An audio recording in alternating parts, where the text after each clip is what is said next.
Whichever traitor in the Pentagon leaked this half-baked, day-old, flimsy assessment based on a single satellite photo, Rubio's ready to smoke him out. These leakers are professional stabbers. That's what they are. They go out and they read this stuff and then they tell you what it says against the law, but they characterize it for you in a way that's absolutely false. There's no way Iran comes to the table if somehow nothing had happened. This was complete and total obliteration. They're in bad shape. Now Cash and Bongino have launched a mole hunt. I am told by the FBI the leak already is being investigated, and it absolutely should be, because this was a top secret intelligence analysis that very few people in the United States government had access to see. If you stab Daddy in the back, you're getting more than a spanking. The punishment for treason? Death penalty. Now, you don't leak faulty intel during a war that undermines American military capabilities. Unlike the Supreme Court leaker, we better find this guy. Tomorrow at 8 o'clock in the morning, Secretary Hegseth and top military brass are holding a press conference. Fox will have it live. The Ayatollah has been missing for a week. He went underground and hasn't been heard from since. The ceasefire is still holding, and Trump's teasing negotiations to lock in a truce. The question is, who's Daddy going to negotiate with? Fox and Friends weekend co-host Charlie Hurt joins us now. So did Daddy do it or did Daddy do it? Yeah, you know, it's funny. For years, we used to talk about the Democrat and the Republican parties as being the Democrat Party was the mommy party and the Republican Party was the daddy party. And something happened over the last 10 or 15 years where all of it fell apart. But like you said, Daddy's home.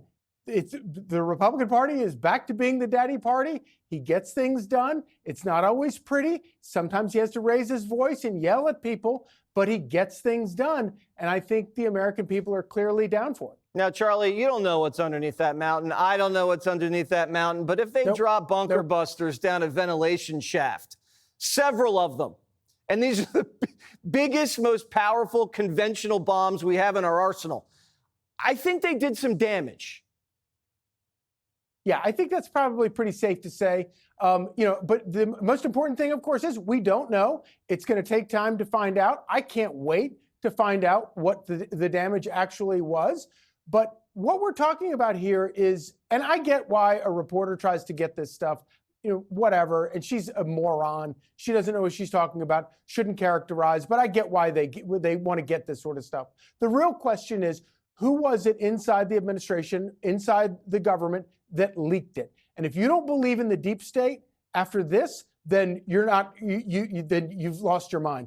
This is the definition of the deep state: a wartime leak of very sensitive, confidential information. It is treason. The punishment for treason is the death penalty.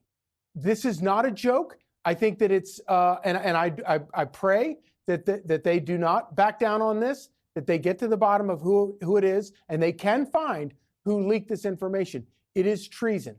The second thing is, we don't know what the actual final damage was to the site. But it wasn't just the damage to the site that's important here.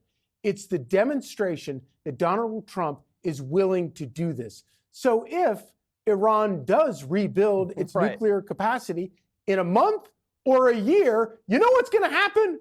You're going to see a bunch more B-2s coming through, and they're going to drop the same bombs, probably bigger bombs, more bombs, and they're going to set it back even further. Right, and so it tells the world, Charlie, thing. Like you said, Daddy's home. That trying to acquire a nuclear weapon is more dangerous than not having a nuclear weapon.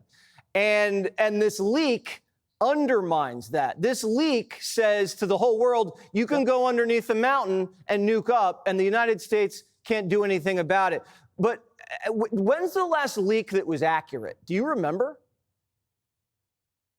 Well, maybe the Supreme Court ruling on the Dobbs decision, but of course, that was totally weaponized and intended to try to bully the other Supreme Court justices into changing their position. So it's actually exactly the same point that you're just making right there, which is it's a politically weaponized leak designed to try to convince, basically make political make people make political decisions. And in this case, make the political decision that, okay, we can rebuild a bomb and keep it underground and it'll be protected. Sadly for them, it's not going to work because they're just going to get more B-2s if they try it. Where's the Ayatollah? I mean, he's been in a bunker longer than Biden.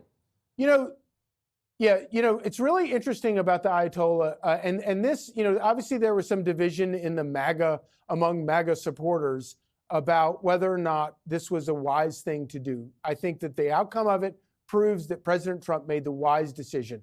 He was not trying to get into a broader war. He wanted to eliminate lunatics' ability to have a nuclear bomb. And the proof for that is when Donald Trump told Netanyahu, you can't go after the Ayatollah.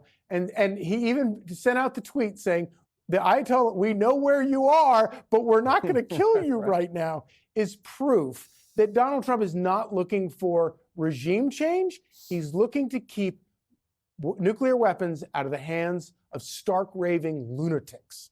So the Republican base is now back together.